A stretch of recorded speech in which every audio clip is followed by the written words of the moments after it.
Okay, we are at our vision committee, and we are very fortunate to have with us our energy committee, which was appointed by the city council to do a lot of research, a lot of homework, and advise the council. And today we're going to get to learn a little bit about all of the work that you've been up to and where we're going to go from here.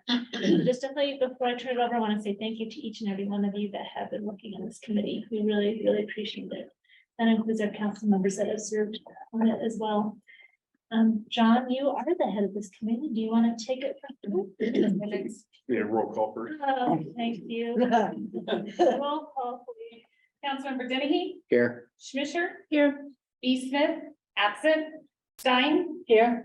Tracy, Here. Worthington, Here. Mayor Pro Tem Hamrick, Here. Mayor Smith. Here. So, yes, the committee has been, we've been, so what, a year and a half now? Gee whiz. We know each other fairly well. Yes, and You're all in the same room still. we still talk to each other. We do well. Each other. We have made a presentation to council before about some of the activities that we've engaged in. So as time has gone on, we've continued to do things that we hope were productive and in line with what the whole council's desires are. And so we thought we would use this opportunity to go over where we are to date and look at some of the changes that have happened. And then finally go over a final document that talks about the possible role of the Energy Committee going forward to seek understanding and agreement and advice from council about where the committee should go from here. And with that, I think that so Kirk, are you up first? There's Emily, you got something. Sure. Right, thanks. I want to just draw your attention for a couple minutes to the handout that you have in front of you, just to provide a little context where we are, particularly in the recent months. Of course, where we started as a committee was seeking more affordable power for residents, businesses in the community, and for the city government. It's not something like $500,000 as a city government in our power, our electric bills every year. So this first page of this handout is just giving you, and I'm not going to read through it all. You can do that later or whenever. Just giving you a little bit of a snapshot of some things happening at the state level right now related to utility bills and electricity bills. Several things with the Public Utilities Commission, certainly because of the unregulated price of natural gas. It's a commodity that fluctuates all over the place. So the 40% higher price for natural gas this winter, which is used, of course, to generate electricity by Xcel and Black Hills both.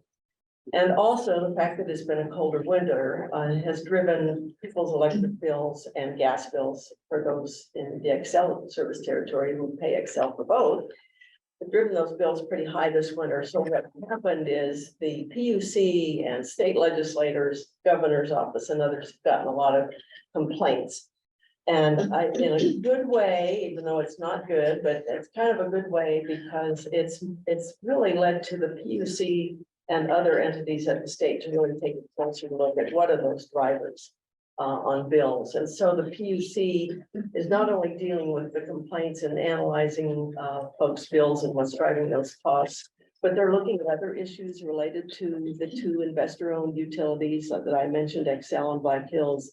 A bill passed last year by the legislature asked or instructed the commission to look more closely at disconnect policies when there are disconnections of service due to non-payment. So the PUC's been working on that. And in general, the PUC, I think, is doing much more to connect with consumers and hear from consumers and make their hearings and public comment hearings more accessible. The governor too has stepped in on this issue about high utility bills, and for example, recently directed the PUC to do several things you'll see in the middle of the page. They're incentivizing utilities to reduce consumer costs, for example. Also, there's an office, a separate office in state government called the Office of Utility Consumer Advocate. It used to be called the Office of Consumer Counsel. They have a new name and some other new things going on. I've always had the legislative intent for that office to look at consumer interests and the interests of small commercial users and ag users. But they're doing more in that office now to do outreach to consumers. They do intervene in rate cases at the PUC to advocate for what they call the public interest. So I'm hoping that the Energy Committee will have, I did hear the deputy director of that office speak at one of the legislative recent hearings. And I think it would be worthwhile for our Energy Committee to meet with him. Just as we've met with a number of other entities over the past year and a half or so. And then the legislature itself, because of these increased utility bills this winter, they appointed a joint, what they call a joint select committee on rising utility rates. There are 3 senators and 3 representatives on that committee. I think it's 4 Dems and 2 Republicans. I didn't get this corrected. They had meetings on March 7th and 14th, and then the one that was supposed to be yesterday actually was held Monday. And I've listened in to quite a bit of the testimony. They've had a number of different entities, all the way from the PUC, economic or chief economist, to outside groups, consumer advocacy groups, and so forth, have testified. They don't have any more meetings scheduled, but after they deal with the state budget, they expect to have more meetings. And I don't know if there will be any action come from that committee, but they certainly are getting a picture of how the investor-owned utilities operate and how they're regulated in the state. And then the second page, we've certainly talked about this all along, and this is the most recent survey done by the Colorado Association of Municipal Utilities. They do a survey, I think, at least twice a year, and the different municipal electric utilities, the rural co-ops, and the 2 investor-owned utilities mostly cooperate with that survey and provide information. This is a comparative chart just showing you if you are paying residential rates in whatever your service territory is, and if you use 700 kilowatt hours of electricity, that dollar amount is what you would pay depending on who is providing you that electricity. You can see from the chart that Black Hills there on the far right is still basically the highest cost residential electricity provider in the state.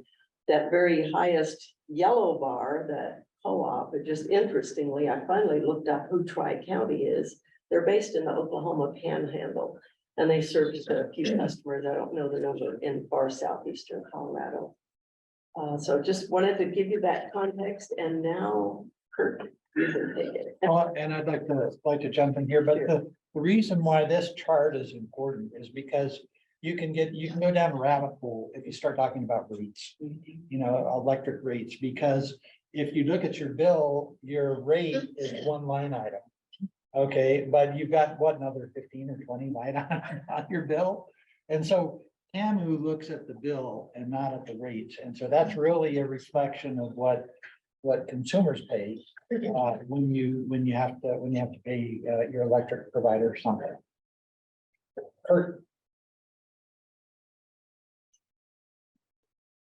Okay, thanks, everybody. Just a little bit of a review from the last time that we had met, that taking a look at some of the basics with your utility service. You have your generation, your transmission, and your distribution. So whoever does provide the electrical service, those are 3 main components of what needs to be accomplished. Okay, and Black Hills, who we currently have, is what's called a vertically integrated utility, which means that they do all 3. They do the generation, transmission, and the distribution. And they are a for-profit corporation owned by private stockholders. The unique thing about the investor-owned utilities is their business model. A parent company, which is Black Hills Corporation located in Rapid City, they own 8 different operating companies. And what these different companies do is they'll buy and sell from each other so that one company is making money off of another company. So if you really want to take a look and see how much money they're making, it's very, very difficult because all of these 8 companies are so intertwined and they might loan money at, let's just say at 4%. And one other operating company might pay them 6% back. So they're making profit there on double leveraging. And the board of directors are elected by private stockholders, and they're very well compensated too. I think we had a lot more information last time when we gave an update with Black Hills, so we have not included all of that here tonight. But the rates are approved by the Public Utility Commission, and an increase in the asset or the base rate helps to Black Hills to increase their worth. And the rate base, what we mean by that is just all the large investments in your transmission, your generation, and your distribution systems. So that, and in the Public Utility Commission had a rate study in 2021, and they said that one of the major reasons for the increase in rates was all of the investment that they did in the rate base.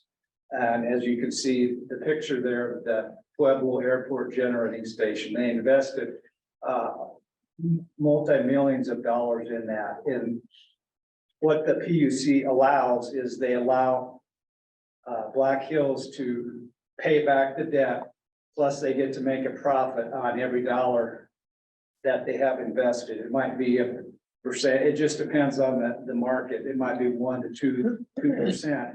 And usually their rate base, Black Hills, is about 600 million. So just pencil in 1% of 600 million and it gives you an idea of the profit that they allow.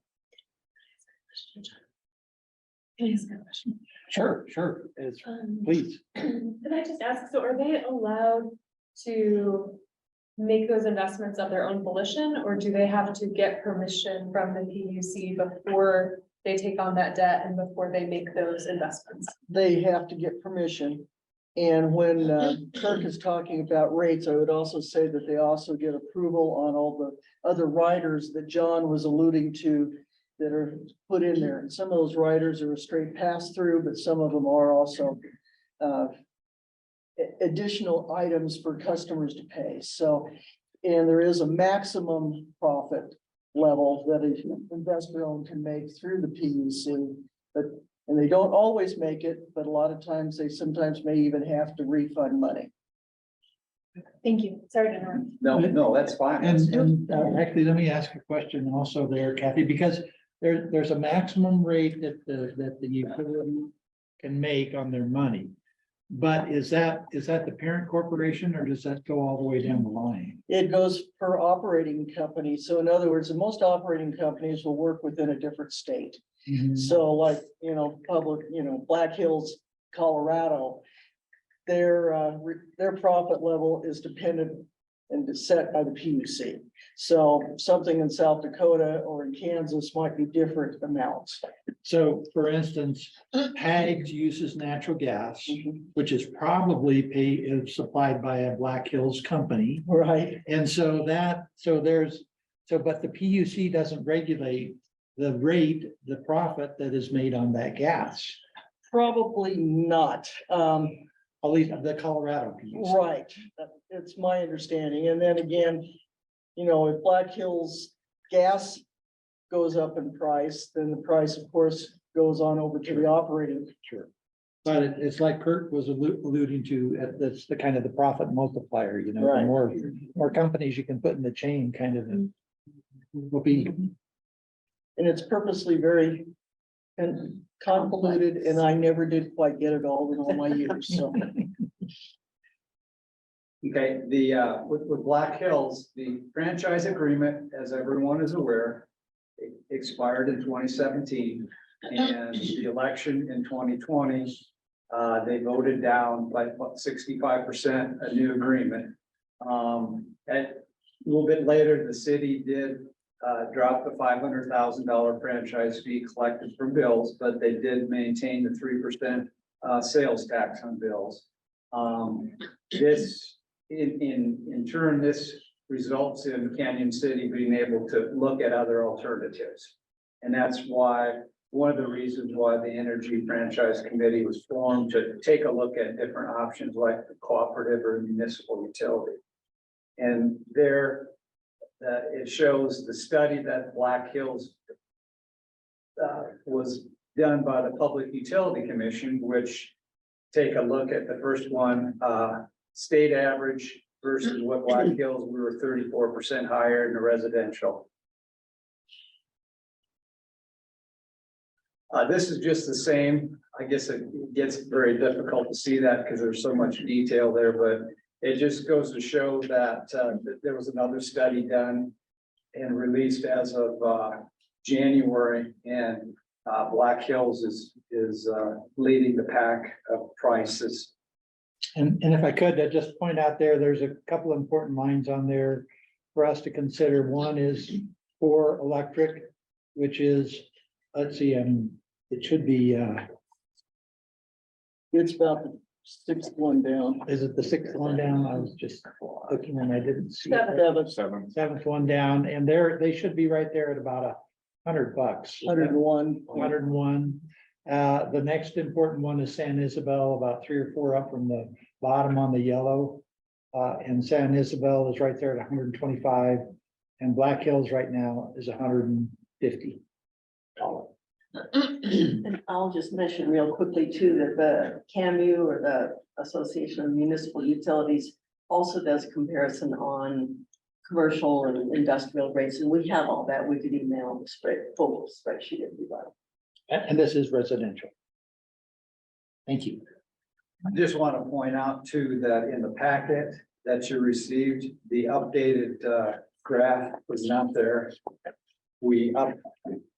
It did not get in time to get in the packet, so I think that was in June of 2022, and this is the most recent one, so just wanted to. That'll be interesting to compare to. It's a couple dollars more, I think, for Black Hills.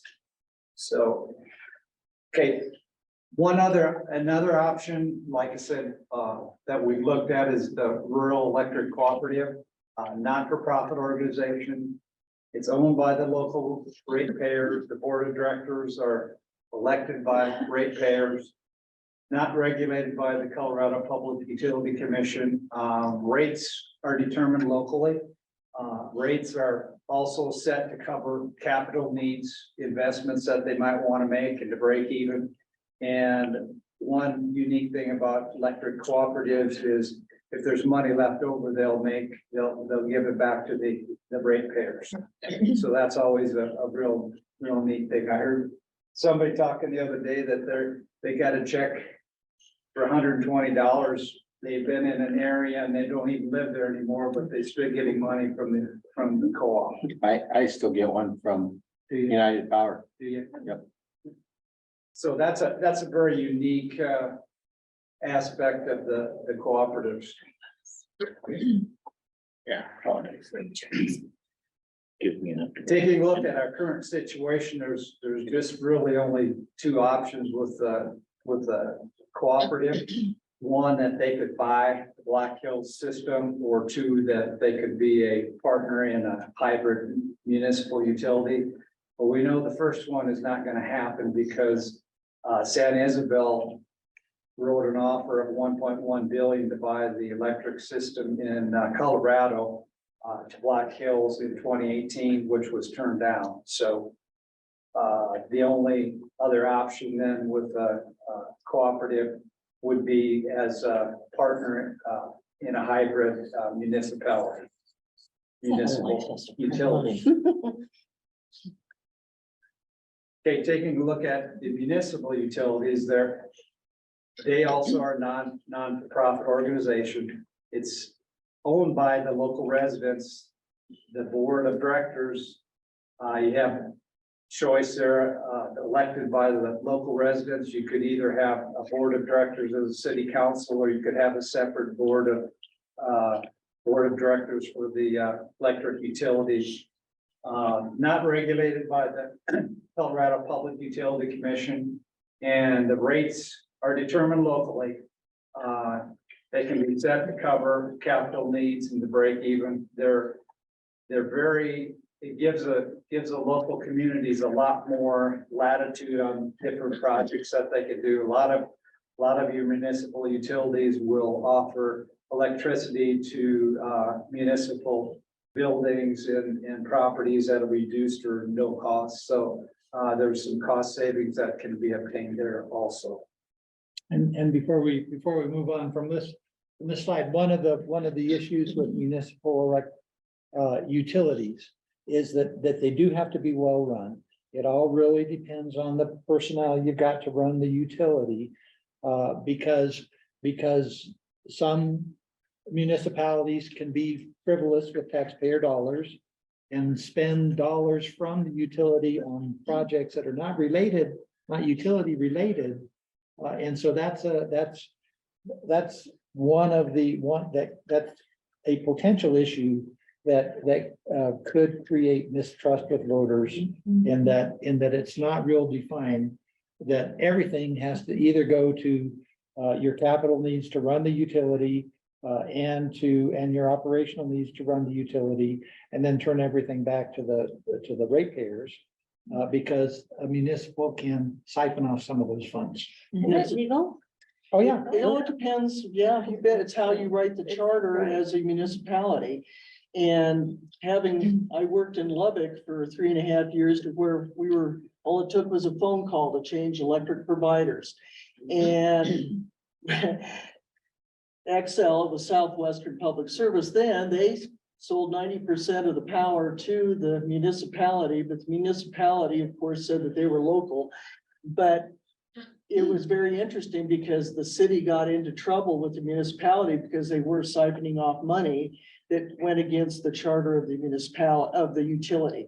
And so it's all, you got to make sure that you got your ducks in a row and things are written up correctly the first time around, or be open to making sure you close any loophole that you might accidentally leave. But so you can, as council member, you can kind of just think of our enterprise fund, well, either one of them, the water fund, and how the expenses and the revenue, need to be kind of isolated in that way, and it pays a portion of the city's administrative costs, things like that. So, as long as you set it up that way, then you're being fair to the consumer. Right.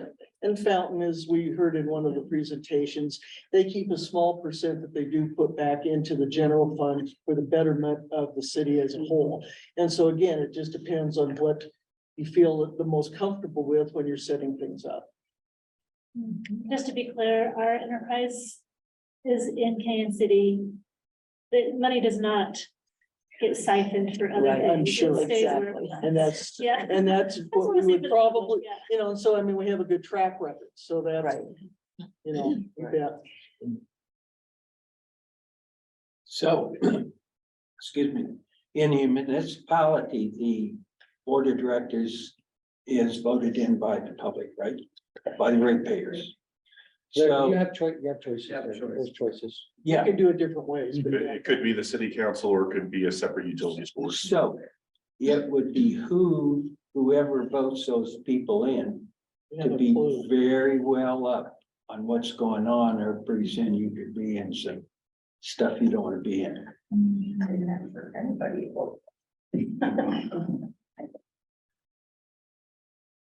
Okay, the authority to municipalize in Colorado.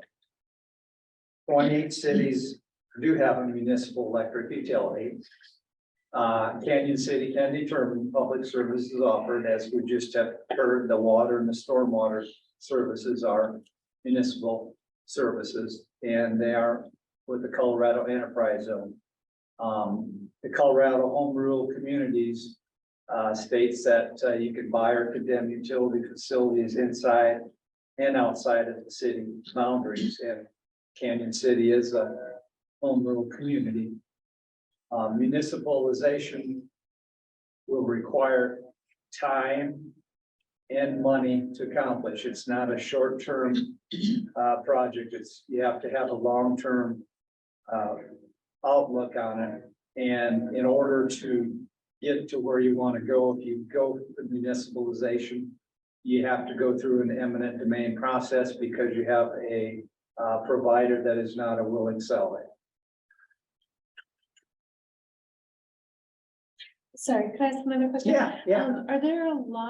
Are there many examples of recent municipalizations of those 28 that are municipalized in Colorado? Have any of them No. done them in, say, like the last? No, it's been, The last one I think was in 78 and it was the 78. Town Alliance. Thank you. or early second. And I think nationally, there's been some since like 2000. I'm not exactly sure how many, but there have been a few done. Not a lot, but there have been some done. In our estimation, we think that you need an experienced third-party partner to even consider going toward a municipalization. That they would help out with all of the aspects of your municipalization efforts. That they would control the operations of your distribution system. Because a lot of times your municipal, how they're set up is they're just a distribution system. And the generation and the transmission you get from other sources, you have contracts. So you would just be handling the poles and everything within the distribution locally. And they would help develop your contracts for the generation and also for your transmission. So, One more question. yes. Of the 28 in Colorado, I think we saw the numbers for what it costs them. Do the majority of them have this similar setup with a third-party partner that they are also claiming? Or the majority of them, do they have it as kind of a city department? So I feel like that would make a significant difference in the cost of how much a municipal run company would need to charge. Well, it would cost Canyon City a hell of a lot more to try and do it themselves. I'm not But- arguing and that, I know, I'm wondering. But I guess, it just depends, and I'm not sure, I know that Colorado Springs, of course, it's all integrated together.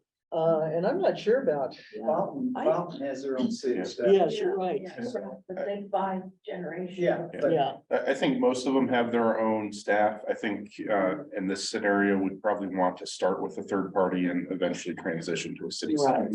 Just trying to get a sense of what the costs would be, and that may be later in the presentation. because that's what, I gave an example in the packet of a town in Oregon that did this in 2001.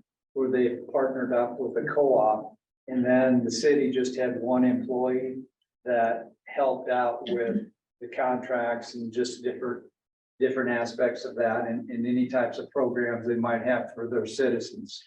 And so they had a hybrid like that. Thank you. The feasibility, economic feasibility studies, what you really want to know is this gonna pay, And San Isabel Electric, they conducted their own feasibility studies and they did offer a bid of 1.1 billion. And Black Hills turned that down in 2018. With the work that we've been doing, we did not have access to any of the numbers or any of the reports from San Isabel. In 2019, the city of Pueblo's consultant estimated a 10 to 14% savings with forming a municipal electric utility. At the same time, Black Hills had a consultant that they paid, and they had different conclusion than what the Pueblo's consultant had.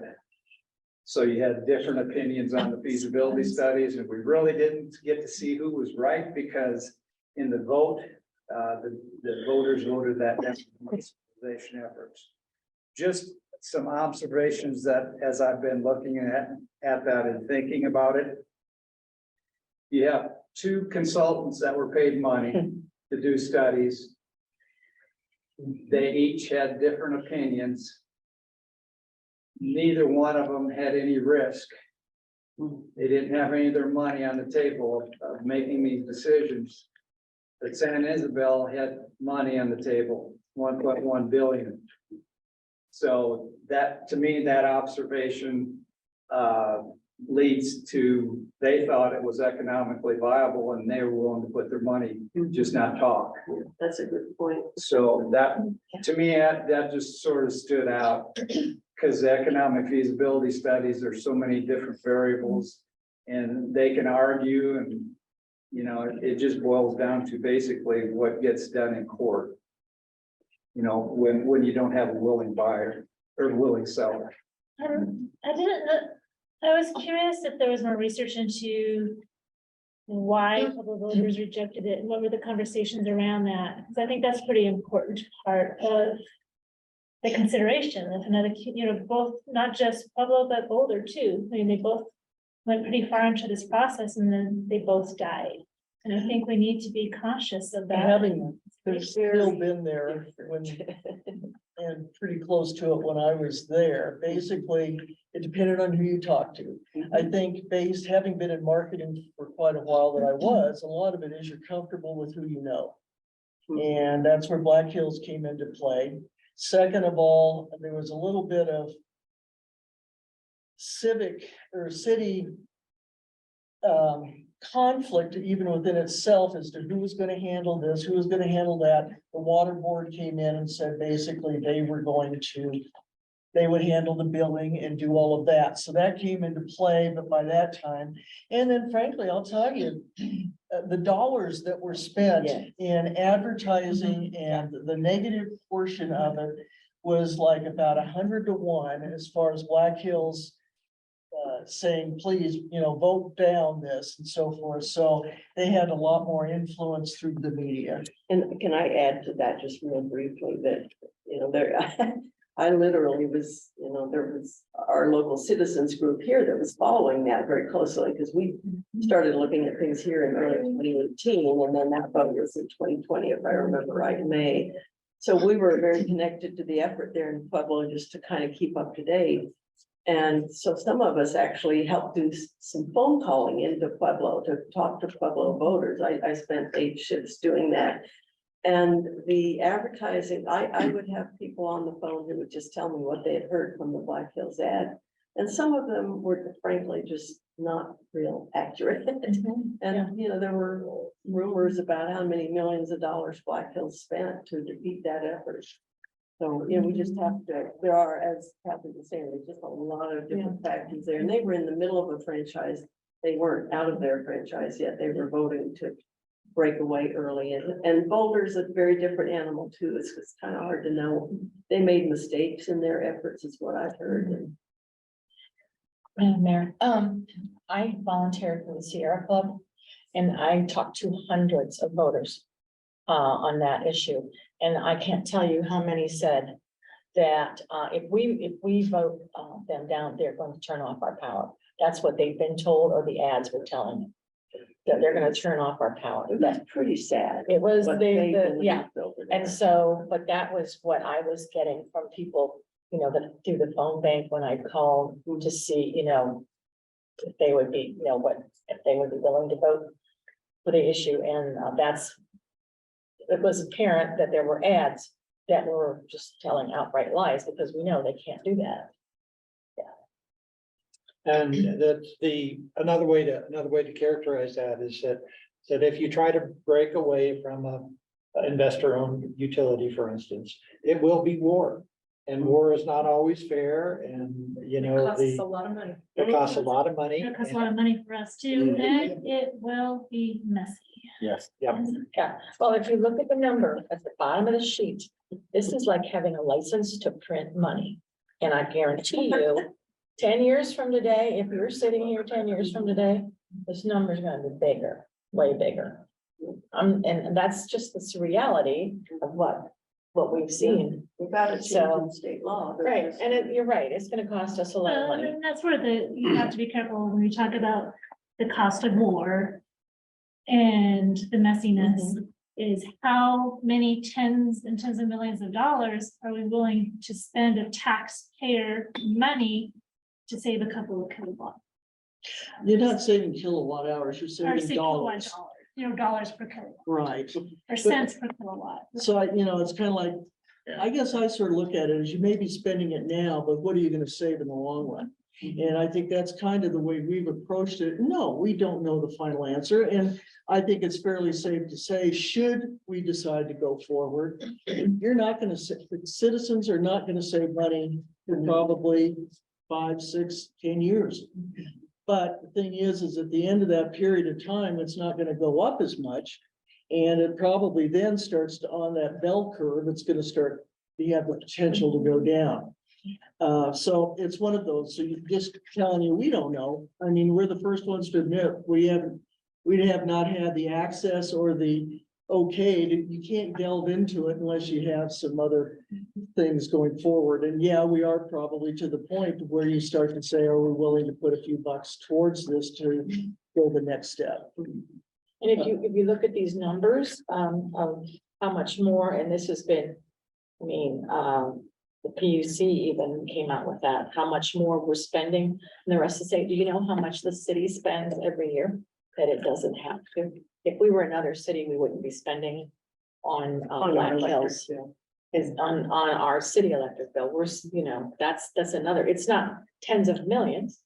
But it's like, it's close to 200,000 what we're spending that we don't have to. Between, yeah, if you just conservatively look at 25, 30%. If that's more than what we're normally, other cities are spending. So, that's not, again, that's not tens of millions, but if you prorate that over 10 years. Multiply that by 10, and who knows if this is gonna stay stable, it may, it may get worse if they realize that we don't wanna do it because, and the taxpayers don't wanna spend tens of millions. And so then they're, they can do whatever they want with the PUC blessing, which they have been doing. And let me, if I can, I don't want us to get too far off here, but there's so much being discussed at the state level now on this, including things that we've talked about as a committee, and that is the things that are by law able to be built into a rate base. When when either one of the investor-owned utilities goes to the PUC to ask for an increased rate, they can charge the cost of outside experts, outside attorneys, and then also the costs that the utility consumer advocate offer. All of those things can get built into our rates, which is so different from how municipal utilities operate and co-ops operate. And that is something that they're actually looking at. Now, one thing that came up at the hearing on Monday, which is fascinating, an economist from some entity I had not heard of talked about the fuel cost adjustment on our bills is a pass-through. Meaning if the utility pays more for gas to generate, then they're just going to pass that cost through. There are a number of states that are shaving away at that full pass-through. And they're trying different things, like maybe you get to pass through 80%, but not 100%. And so there's a lot being looked at now at the PUC level, the legislature, and who knows how this will all come out, but we're paying. There's very few things that they cannot build into rates. There's a few specific categories that they can't, but there's a whole lot that we pay for, and we pay twice. We pay for everybody's expert. So just keep that in mind. It's the current law for IOUs is. Okay, Doug is not in my next. paper.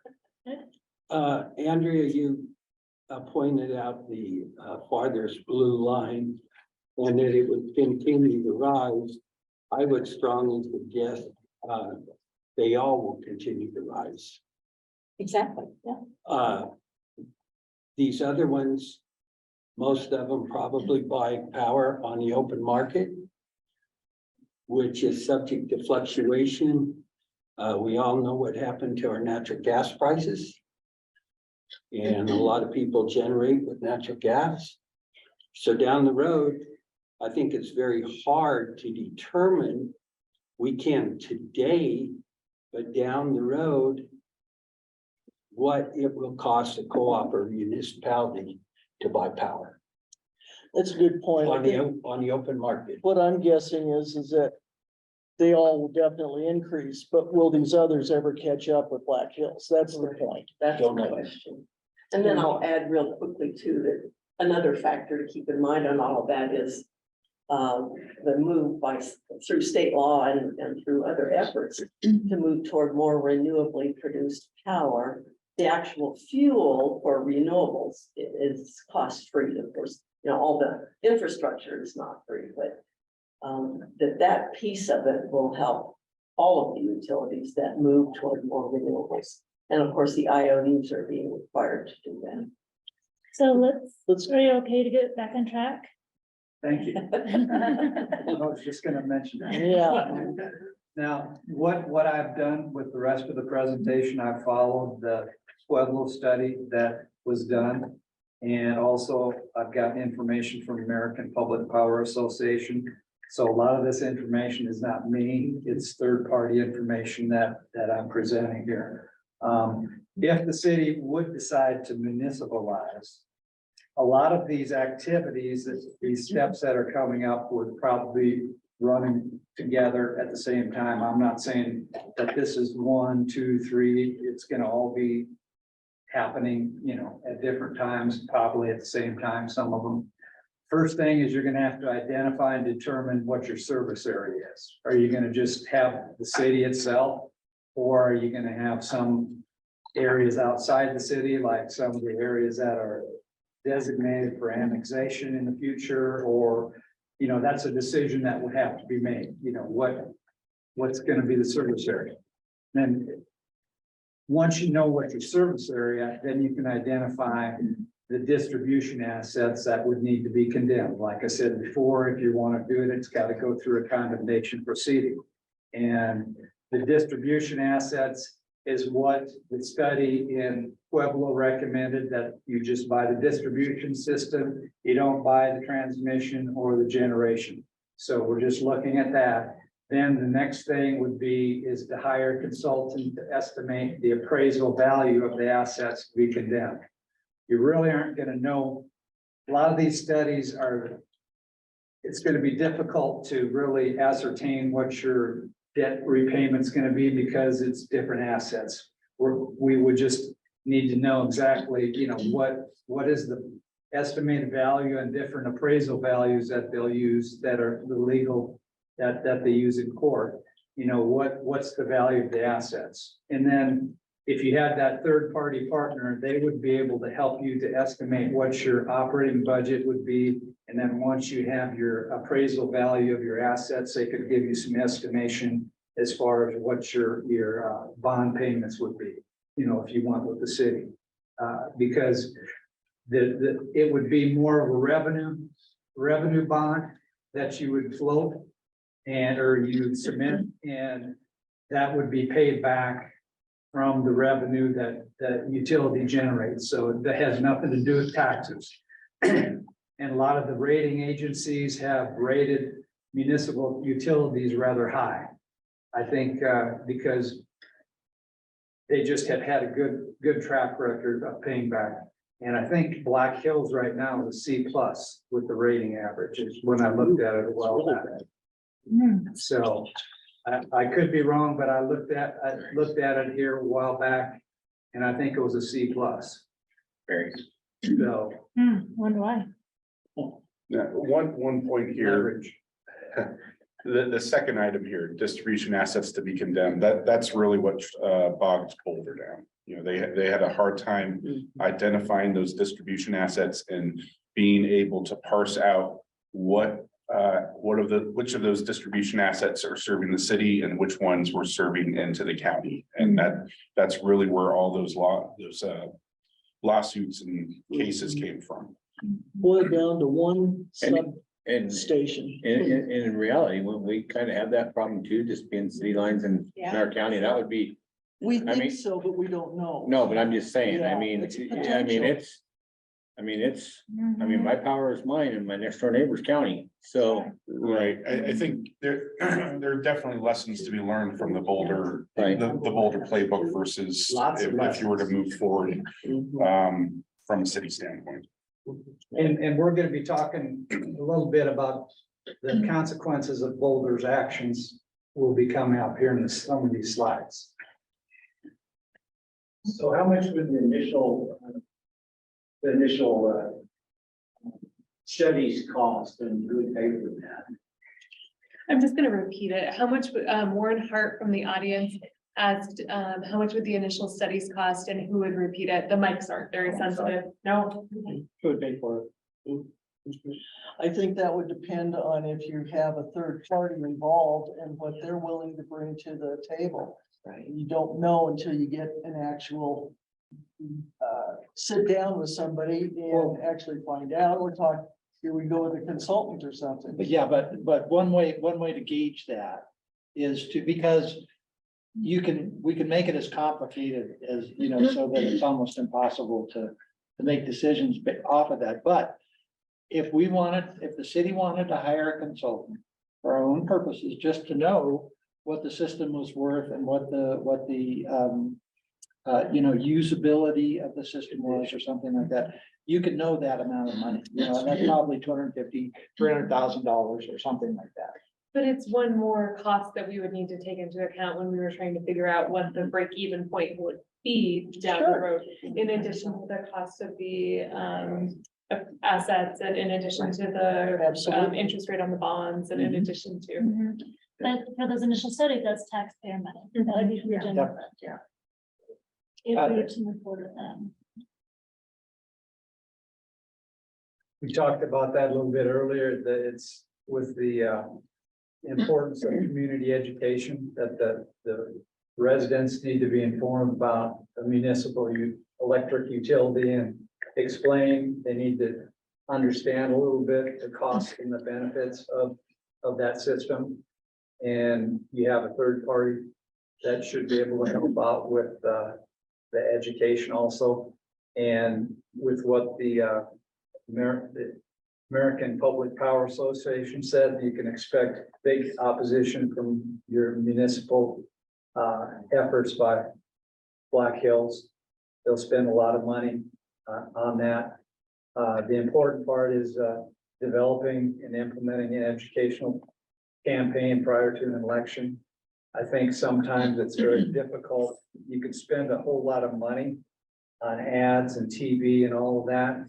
But the most effective way to communicate is through different neighborhood groups, different civic groups, and one-on-one, and that does not take as much money. And I think that that would need to be something that would be planned. Well, If and you're that, gonna go and that that route. wouldn't be executed by the city.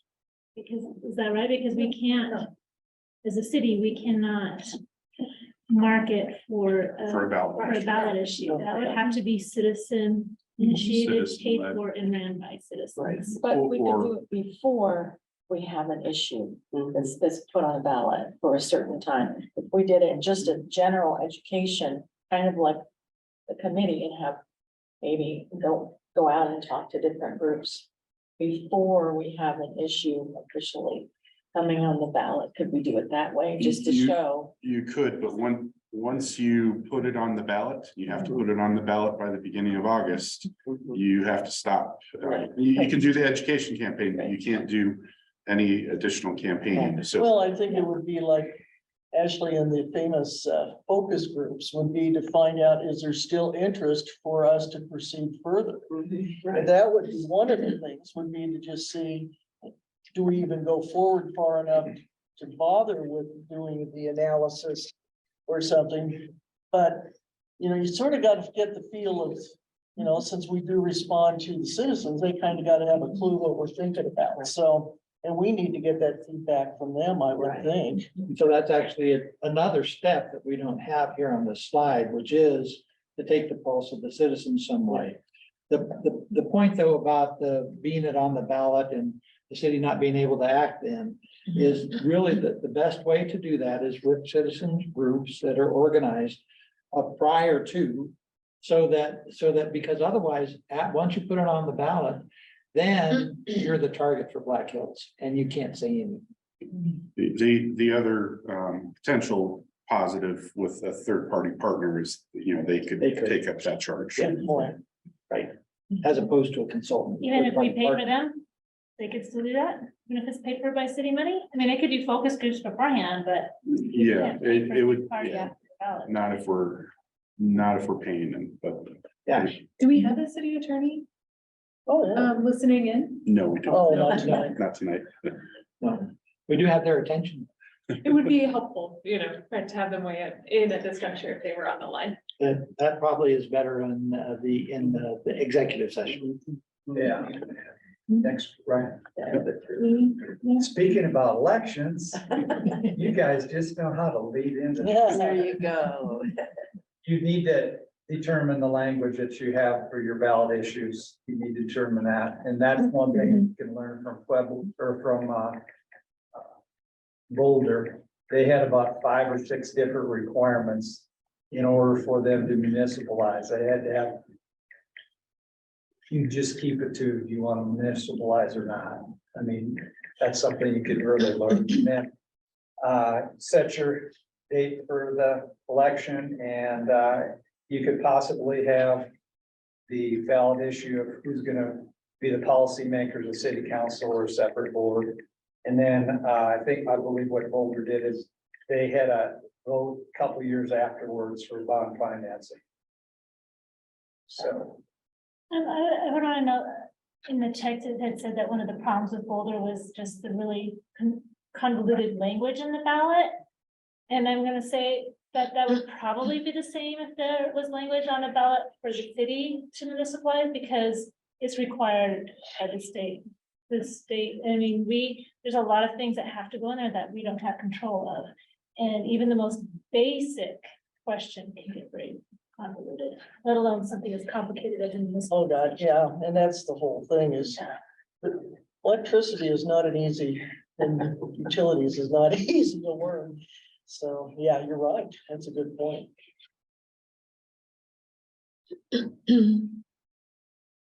so here's what Boulder helped out with, made more Public Utility Commission involvement. There are some of the regulatory jurisdiction involvement. The Public Utility Commission and the Federal Energy Regulatory Commission can have some jurisdiction prior to a condemnation proceeding. With the transfer of assets, if the facilities or customers are outside of the city and are impacted, the Public Utility Commission proceeding will occur. And that changed as a result of Boulder. It used to be that did not have to occur before you would actually go in front of a condemnation proceeding.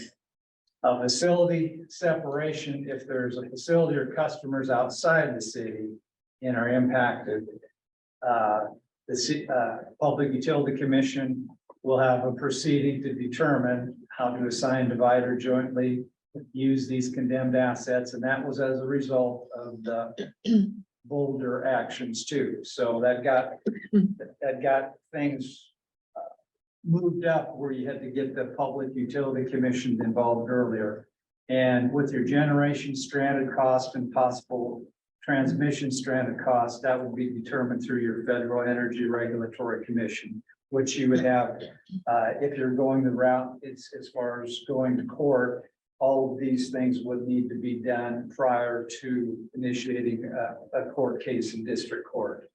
So these are just all things that would have to be done prior to that. It's like working with the government. One of your prior slides mentioned, one of the steps is determining the boundaries of the service area. On this slide, it's mostly talking about inside and outside of the city. Is that assuming that the boundaries of the service area are the city? We're thinking Or is about that- Lincoln Park, and things like that. No, that's exactly my question. Is this, assuming that the service area is the city? Yes, Yes, okay. But even if the service area is the city, if some of our, like the distribution stations impact somebody outside the city, then it That's falls where the within this fight- regulation. But the answer that I think that you're asking is that it is not the analysis of this slide is not predicated on a pure city boundary line. It could be expanded or even contracted or something, but all of this will happen wherever the line is drawn. Okay. And who actually draws, who has the say on where that line is drawn? That would be part of the process that you determine because it all depends. There's a lot of it depends. I mean, we've got a huge, transformer station across the street on the old Clark property that probably Substation. serve many people outside the city limits. Absolutely. I'm just wondering Yeah. what body or what entity Oh, actually. no, it would be up to us. And the PUC certificates, I'm probably not using the right verb there, the service territory, so they're gonna be a piece of this at some step. And also Because Black, currently Black Hills is say certificate. for instance, Black Hills finally says, okay, well, we don't really want to serve Lincoln Park by itself. So I mean, that's even part of the negotiation stuff, but eventually we would have our wish list and then it would probably end up going to either mediation or the courts. So, but it would be up to us, Canyon City, to determine what we wanted to serve. And we may adjust that based on how complicated or uncomplicated things get when you're trying to do that. So it's, but it's all reviewed by this process. So theoretically, you could have, if county residents saw that the city was gonna go municipal and they thought it was gonna be a rate savings for them, you could have parts of the county wanting to annex into the city, and then that's the determination where city council would determine, do we want to make this type of determination to bring those into the city or not? My question in part is about the water service district. We obviously have a water service district that is not the same as the city. And we very frequently have people asking if they can be connected to city water. And I'm wondering if once that boundary is drawn, if that same situation can continue to happen. Just more complicated. because Yeah, just some more of The Black Hills would still hold the certificate for that area. And so all of this would start over again. Is the other way to look at it. So it's not like they can just say, can you just? Yeah. put it in? So once that There have boundary been line is drawn, examples it's of drawn. in co-op situations to where when an area that's being served by a rural electric is annexed into the city, that piece automatically goes to the city's provider. Yes. So there is that potential also. Just wanted to point out that there's lots of people that we get to talk to if you want that route. All the regulatory stuff. And that, all of this has to be determined to figure out what the actual price would be of the system that you want to get. So it's just part of that process that you're required to go through. Okay, the eminent domain process prior to a district court. You'd have your city election that would be held. And it would have to be approved by your voters.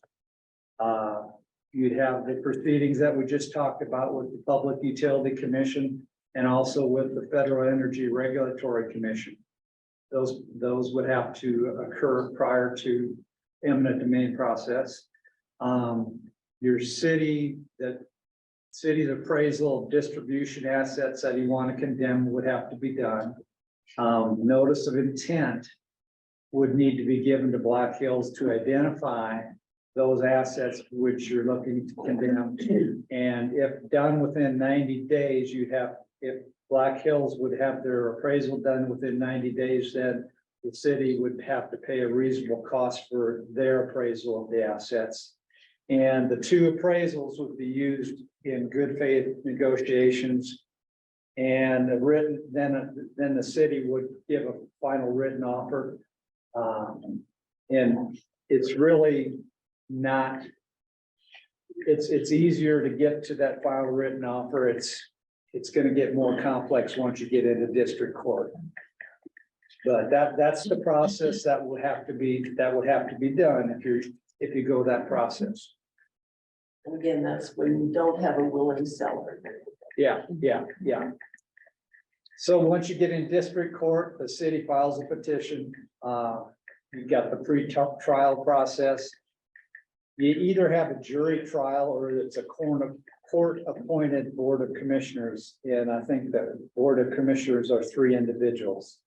Depending on which route you go, the jury trial is a lot more official, a lot more court-like, or the appointed board of commissioners a little bit more loosely knit, not quite as rigid as what it would be in a court. Then you have your discovery law in motion, and then you have the ultimate evaluation trial.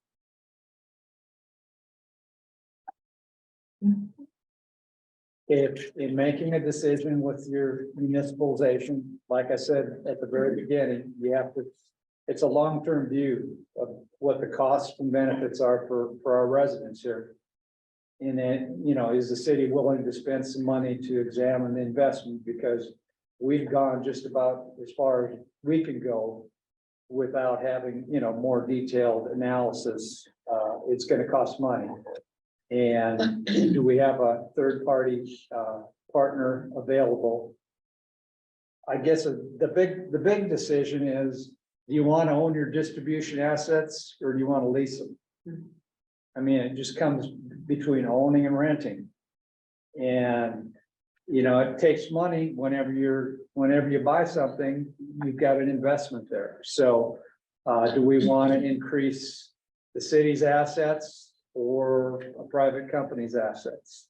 So it's just one of those things that you look at. You'll have the decisions that can be made locally. The operations and the rates are made by the people here in town. You have nonprofit operations will cover the costs. Unlike Black Hills, who factors in a profit, and I think that's one of the reasons why you looked at the costs is that cost is factored in with the higher amount that we pay, because you're having to pay investors and profits for that, whereas your other 2 types of utilities are more non-for-profit. And could the inaction lead to an issue in future city elections with our voters? You had 65% voted against the franchise committee. I don't know what that means, but it means they definitely weren't happy with Black Hills, so. This is probably, in my opinion, this is probably the biggest issue that the city council is going to ever look at. I mean, this is probably the biggest issue ever. I mean, I can't, because it's such a huge undertaking, and you'd have control over it. I mean, so it's, you know, is it worth a little bit of an investment to research it more? That's not up to me to determine that, but you know, it's definitely an opportunity if you want to pursue that, to see the value, the cost and benefit. And there's one more bit of context that I neglected to say at the beginning when I was talking about context, and that is the push now to electrify homes and electrify businesses and buildings and transportation. I mean, I think we have to factor that in. It just not saying that drives one decision or another, but just that we need to be aware that if that continues, which is likely to, that we'll all be paying more for electricity just because we'll have more electric appliances or vehicles or whatever it is. So it's just something, it's part of that landscape, I think, as we make decisions. Well, you say this is one of the biggest decisions that the city council may be faced with making. And I feel like, you know, lots was pushed by the franchise election that failed. Even that language was confusing for a lot of voters because it was tweaked from the Pueblo one, but they were both being advertised. And so they're, you know, I don't feel like I have enough information from our citizens to be able to move forward confidently in making one of the biggest decisions that this council may make. And so I definitely feel like there probably needs to be some focus groups where we really dig in deeper now that we have all of this research done and options to really get out there and find out where are our citizens lying, where is their will, how firm is that will in wanting to move forward. And then I think then you go from there. Do you do we want to take it to another step and have another ballot issue that says, Kansas City residents, do you want us to move forward and start spending money to explore municipalization, yes or no? Or do you want to go ahead and do our own study? Because as we saw, depending on who hires for a consultant to do a study, that kind of gives you an idea of what the results will be. And like, we probably need to invest in getting our own study that will be as conservative as possible for what our possibilities are. I don't know which step we want to go for, but we need the will of the people behind us. And I think Much as, energy into this. as you know, and we've said it before, and I still have people, how come we still have Black Hills? Because when they voted that, I think the majority thought that if they voted this way, Black Hills was gone. So when we say 60% said this, they did. But they didn't really know what they were voting for. They thought they were voting for Black Hills. It was gonna vote, Black Hills would be gone. And that is, and I honestly believe that is why that percentage is so high. And it, Well, it's the difference between knowing what a franchise is versus the Right. rates. And I agree with you on that. So this next step that Ashley's alluding to would be a Yeah. way to try and narrow that down a little bit to get a better feel for just and to put your money where your Well, mouth is, you know? and I don't mean this smart. It's that, but it's to educate, because I'll be honest, we can say that, well, this has been out here. It's been out here.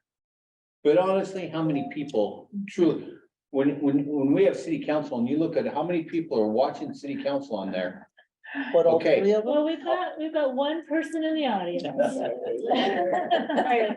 Right, yeah. So- Yeah. And, but I'm just saying, to me, when we say the energy, the majority of the people that I've talked to said, how can we still have Black Hills? They thought Black Hills was getting voted out and on.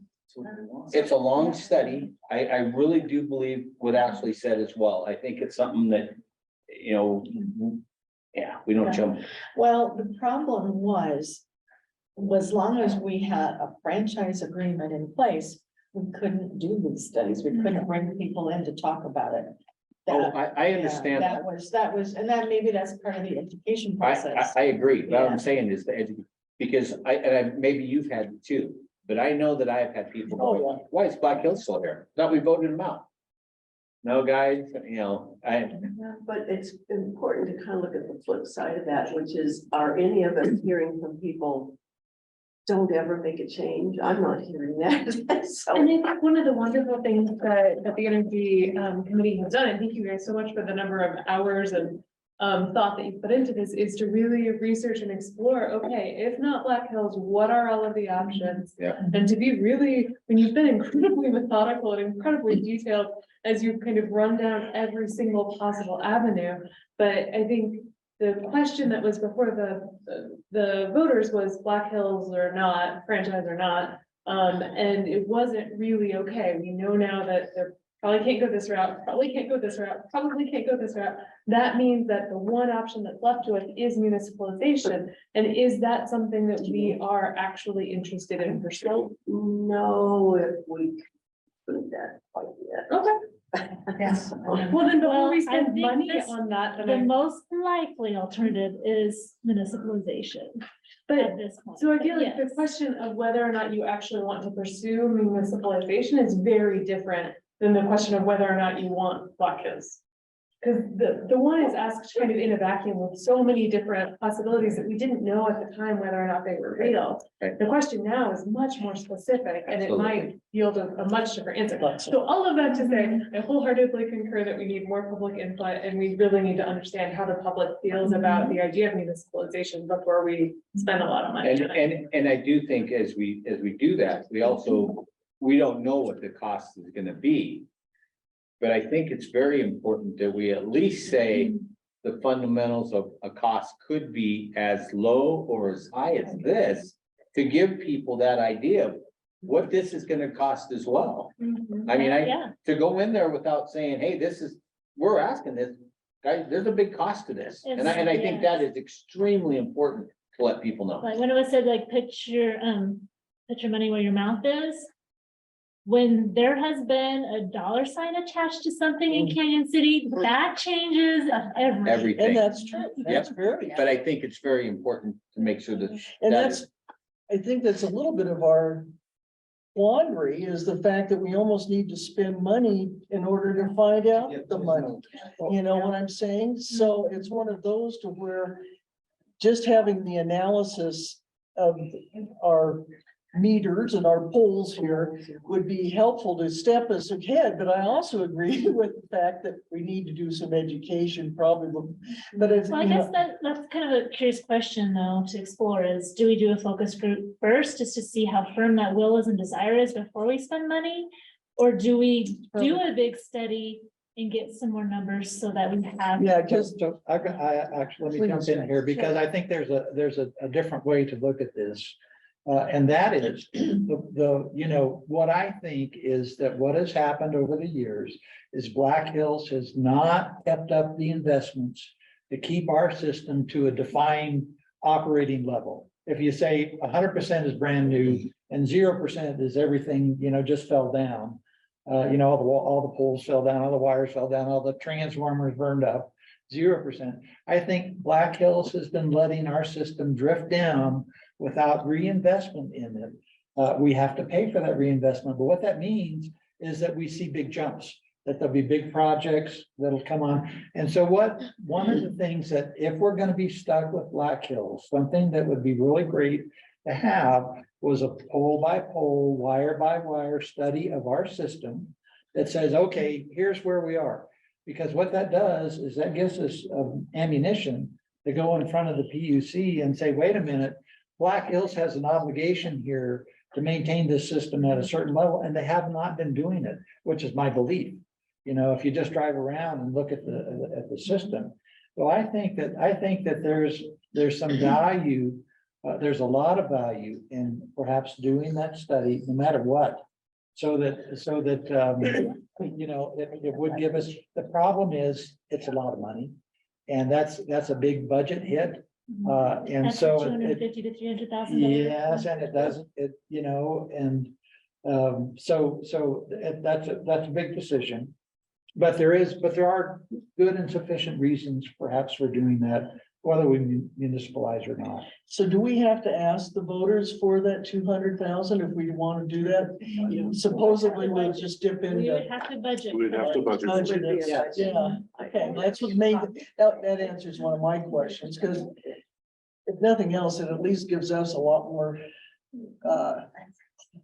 concrete information that allows us to, But as we spend 200,000. And every time you get on Facebook and you look at the people griping about roads, I know. you know, I don't mean that smart, but it's and because I'm all for cheaper energy, don't think I'm not. I mean, like I said, I was with United Power, and you can see what their rates were on there. I love them. Get them down here, whew. But, you know, but I think we also gotta, you know, look at that too, because people look at all that too, and you know, and it's. So, I have a question for Ryan. Ryan, what's your, based on how things normally go when we're looking to get community input? We got some really good results on the clock tower. Really, what do you think our chances would be of getting sufficient input? What do you think? Well, you can go. Yeah, I would say you're probably gonna want to hire a firm to do some Yeah, focus groups that'd and be surveys. professional. And, you know, we've had Yes. good luck in our procurement process of screening firms with the idea that we're looking for firms that are really good at public engagement. And that would be my suggestion, is that you want to bring somebody in that specializes probably in these energy type discussions and is really good at public engagement. Right, and I think this is a much more complicated subject than an online survey, and so I think I can Yeah. definitely see. When for the recreation, the community center, they had different focus groups. Where they just really had lots of different people, different demographics and all that. So it was a third party that did it, and they would bring people to the table for a couple hours. and really just dig through. And they did that for multiple different groups. And then we all thought it was gonna pass, but what do we know? Well, patience too. And but like you said, it costs money. It When costs you money. put dollars in front of it in this, especially, well, I don't know about other communities. I've been here too long to know about other ones. Oh, But, yeah. You know, you put dollar signs in front of it and it's known or was known as a retirement community. Makes a big difference. And there is one other thing we need to cover before we close here, and they're already kind of long. Geez, but that's page 23 of the packet that we got.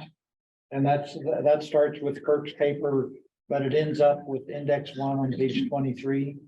If you have that, and what this is this is the Energy Committee outlining different things that it could do as a discussion item for council, because some of these things, you know, take us in the Energy Committee in a little bit different direction than what was originally, you know, anticipated, I think, by our ordinance that created us. And some of them involve staff time, and some of them involve other actions that could include, you know, the committee spending money or something like that. And so I think it's important that we have a discussion about where the committee should go from here. Because one of the things that we're doing is we are meeting every other week for 2 hours.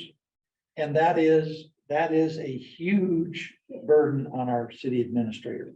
And I'm really uncomfortable with spending that much time of his time on where we are, because in my view, we have kind of come to an ending place here. There's always something that we could look at. The legislature is going to be active, you know, different things are going to happen. You know, maybe the best thing that we could do is, you know, cut the meetings down a whole bunch on the Energy Committee. You know, perhaps not disband it altogether, because there are going to be things that perhaps we want the Energy Committee to look at as there are developments. But I think that right now there's a balance there, and I don't feel we're balanced yet in terms of resources that we're you know, committing to this committee. Because it's not just Ryan, there's other people, you know, there's staff time and there's expenses with copies and all that kind of stuff. You know, it's fun to be here and meet with people, but and it's fun to look at some of the things that are developments that are happening. But is that really what the best use of our administrator's time is really my point there. I wanted to just kind of add to that, but also kind of go back to the idea of the communication and discussion with the community, whether it's focus groups or whatever. And I could be persuaded otherwise, but it seems to me that if we were going to do something like that, it would really need to happen a little further along the line, whether that's some kind of a study that the city pays for or whatever it is, because as you've heard tonight, a lot of questions that come up, we have to say, we don't know, we're not sure. You know, we can guess this or we think that. And I don't want to have that kind of conversation with the public. I don't think it's helpful to them or to us. If we start saying we're not sure, you know, it's different for the rec center or rec district rather to go to the public and say, hey, we've got these drawings and we know what the estimated cost is. You know, at least they're taking something concrete. We don't have anything yet quite that concrete. I don't know, I feel like you have a lot of stuff here. We do, and the point I'd make about that, Emily, is that even if we went full time and met all day, every day, you know, for the rest of the year, we're still not going to answer those questions. I'm There's not no saying- answer to those Yeah, I'm not saying that's a factor of how many meetings we have. I'm just saying, Well, but But you go to that's my public. point. My point is that you know, saying there's stuff we don't know and we owe the public an answer. We don't have a way to get the answers. We do not I'm have a saying way. that I think that the reason we don't have those answers is we don't have that expensive study. And I'm not saying we should or shouldn't, I'm just saying that I think that's why we might not want to do focus groups at this point. Because there's too many, I don't know. Well, Yeah. Doug has a comment. I really like meeting with these guys. Really gotten to know them very well. They've gotten to know me, I think, pretty well. But there's, like John said, there's always gonna be changes. Always. You can sit, we can meet as a committee from now on. And legislature and everybody else, they're gonna make changes and leave you kind of out there. This always reminds me of some of my economics classes. If you leave this the same and you move this, it's kind of like, well, this is never gonna stay the same. So you sometimes have to just draw that line and Yep. say, with the information we have, we can make some concerted decisions based on what we know at this point and go from there. I think we should continue to monitor what's going on, and whenever we need to send out an email or have a conference call or something, and I think your idea of meeting with that person from the state legislative thing, I really want that too. So it doesn't mean we stop right now, but I think if we start worrying about everything that's gonna happen in the next 6 months, we're really gonna still be on the hamster wheel, just going in circles, I think. So Kathy, are you recommending a meet on an as needed basis, or would you guys feel more comfortable like maybe setting something up quarterly, or, I mean, what are you guys thinking? That I don't have a distinct answer for right this minute. Maybe we should shut it down to once a month for the time being, and then if we need to do it to where it's just on an as needed. I don't want to shut us down if we've got things that are continuing to go on, but I think I'm not sure. What do you think, John? Because you're the head of the committee and you've done this type of thing before. Well, I think that there probably it's a good idea to meet with this new player in the field here. But really, what is it that council wants the committee to answer? I mean, it's not just to meet for meeting's sake. We need to have goals to be able to say, okay, is the committee being successful or not? Right now, we're meeting and we're a success, Yeah.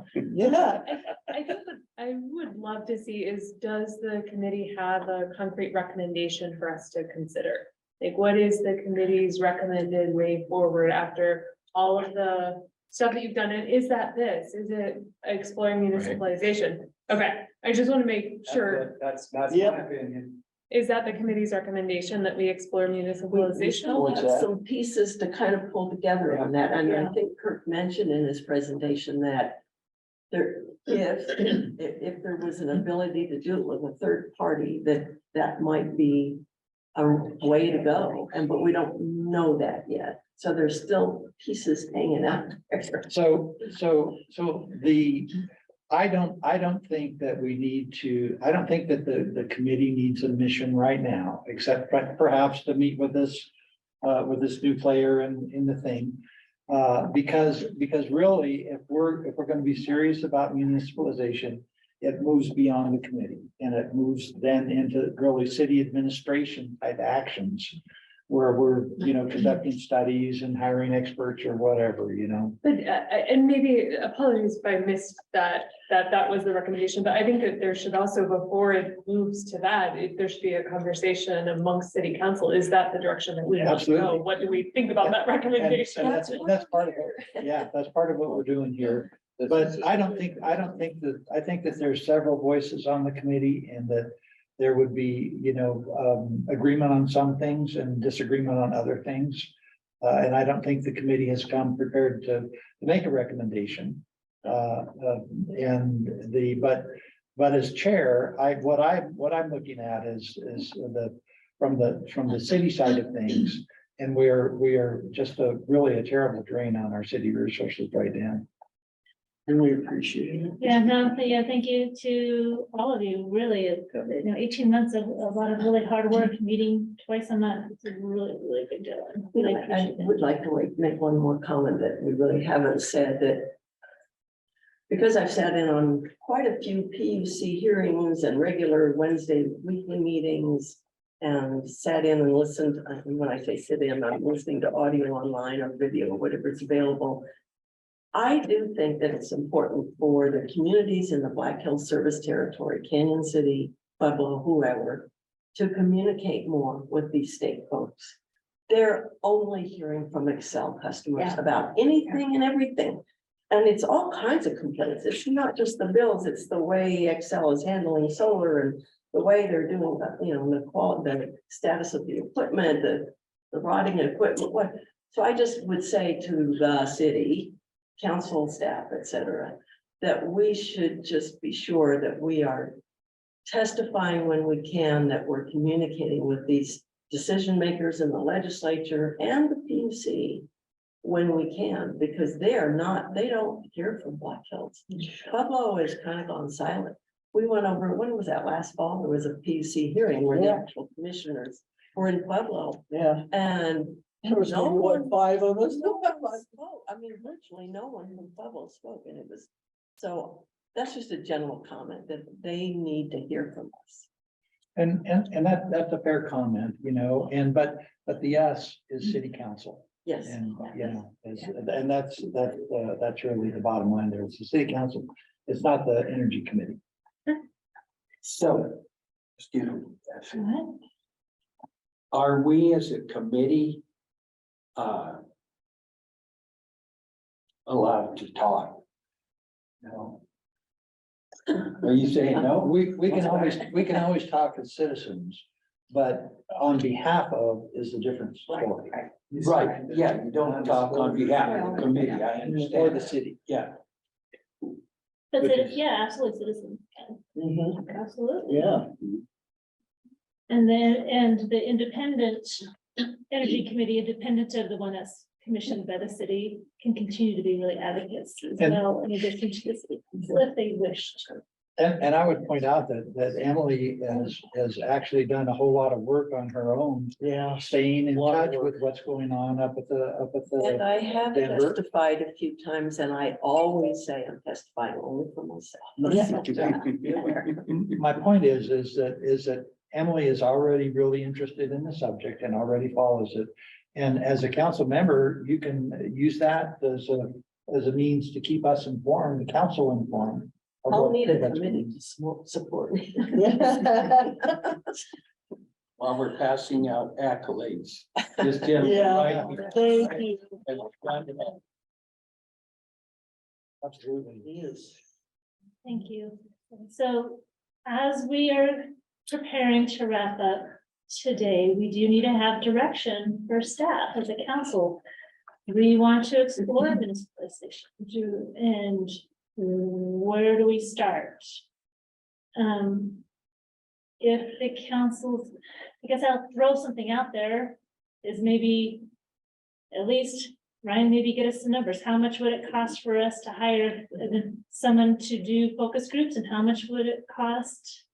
Some more closer costs on doing a study. What do you call it? It's a system evaluation. So we have some more information for that might. be Yep. But I would like to go through each of the council and give each an opportunity to say your piece. No, I agree. I don't want to go on and say, let's do this and this and this unless we have unless we can see the cost. I think that is so important because, bottom line is we're representing, our taxpayers. And so I agree. If we could just get something, it doesn't have to be detailed, as you know, but if we can get something that throws it in a rough ballpark, that would be fantastic. Emily? I just wanted to ask, Tim, do you mean some kind of study? Is that your? No, I'm talking study or as he's looking at prices. And Oh, he knows I'm reiterating what Ashley has to study. Yeah, I can get pricing on both. Thanks. so is that the question? Yeah. I'm fine with that. Yeah, I think that'd be helpful. No, I think we need to get the data first. And before we go to the citizens, but I think this is something that we have to go forward with. Because we don't know what's coming down the road. It could get much worse, it could get much better. but we don't know, and I don't wanna be in a position where we didn't try to do anything, we just threw up our hands. So I think getting whatever data we can get about what it's gonna take first, it would be good before we go to the citizens, because right now, you know, we don't have much to tell them. So that's Should kinda go why. back to coal-fired power plants first, we'll mind the other planets later. I think we need to continue to move forward, and I do think the costs, the initial tiny costs are important to have, because then that gives us more confidence in recommending to the rest of council what I assume or what I am thinking ahead for, that I think it is worthwhile to continue on and see. I think we're gonna find out some more information through this, and I think, I think we do need to just get some prices, and then I think we'll find out some more information that will help us to direct the rest of council on which way to go and go from there. And that's really an off the wall, not very significant statement, but we do need those costs.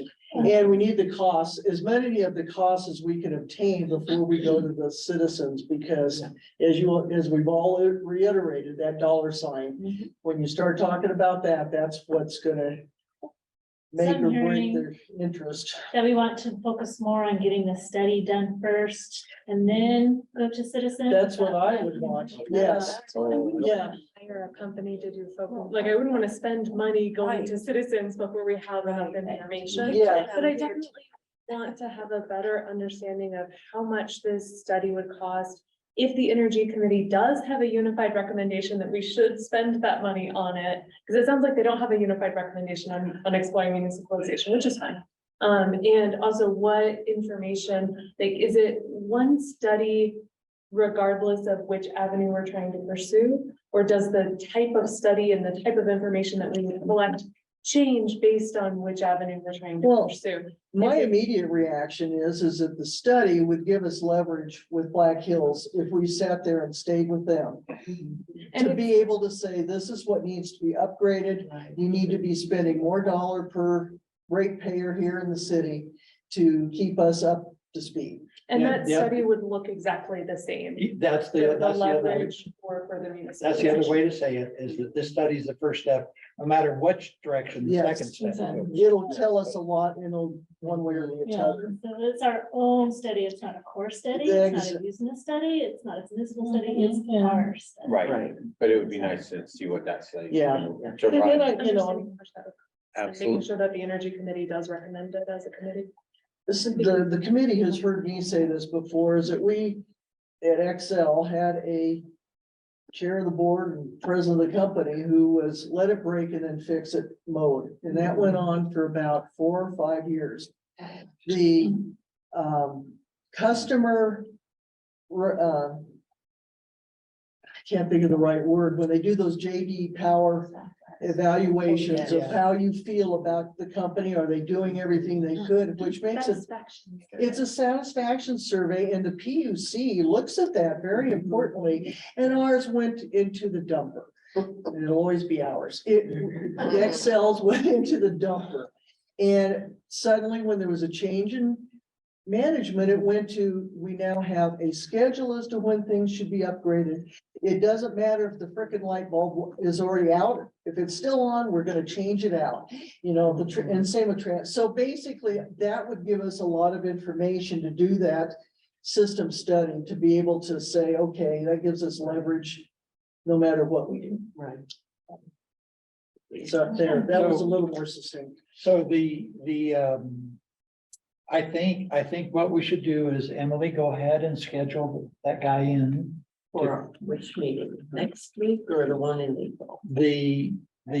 So whatever works, okay? I'll let you- I think that we should, as a committee, meet to make a recommendation, to firm up a recommendation, and perhaps write a report that covers what our recommendation to council is. What should council do from here in terms of municipalization or not, or what? And then I think that our committee should go into hiatus pending developments for a while. Because I think that do we have any executive sessions scheduled? We On energy don't, matters, we don't right now, Or but we negotiators. or may anything? need to do some here in the near future. Okay, so, but that would be my recommendation is that we meet together as a committee, either one or two more times. And you know, hammer out a recommendation, hear from this other individual, and then await developments. And it's not disbanding the committee, you know, but it is going into kind of a hiatus for right now. We're sending the committee to the. You deserve a little bit of a break. And action is still happening, so because of the committee, so. All right, do you have the direction that you need? I do. All right. I do have one completely unrelated announcement that shouldn't take more than 30 seconds. Oh, really? Is it a fun one? I just wanted to make sure that everybody was aware that next Wednesday, March 29th is National Vietnam War Veterans Day. Yeah. And that the Canyon City VFW is holding the Vietnam War Veterans Celebration. So folks who wanted to partake in the activities can head down at 11 a.m. Lunch is free for Vietnam War veterans, and it's $20 for anybody else who wants to celebrate. Thank you for that. Yeah. Vietnam War veteran or Vietnam era war veteran? It's specifically the day is the National Vietnam War Veterans. Okay. Excellent. And with that, this meeting is adjourned. Thank you, everybody. Yeah.